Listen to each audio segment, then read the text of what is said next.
March 8 విజయవాడలో జరగబోయే ఈ మహాకుంభాభిషేకం గురించి మీకు తెలుసా? ఇది కేవలం అభిషేకం కాదు, ఇంద్రకీలాద్రిపై దైవశక్తి పునర్జన్మ.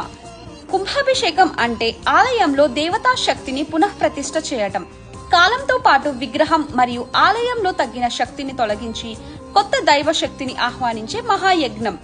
దైవకాల గణనం ప్రకారం 12 సంవత్సరాలకి ఒక కాలచక్రం పూర్తవుతుంది. అందుకే ఈ సమయంలో జరిగే కుంభాభిషేకం అత్యంత శక్తివంతం అని శాస్త్రం చెబుతుంది.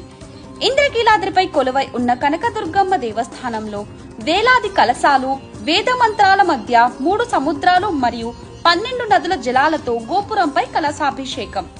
యాగశాలలో నిరంతర హోమాలతో అమ్మవారి మూల విరాట్ కు శక్తి పునఃస్థాపన. మార్చ్ 8 ఉదయం 9:34కి ప్రధాన కుంభాభిషేకం జరగడంతో ఇంద్రకీలాద్రి ఆలయ శక్తి పునరుద్ధరణ పొందుతుంది. ఈ దివ్య క్షణాన్ని మిస్ కాకుండా అమ్మవారిని దర్శించి ఆశీర్వాదం పొందండి.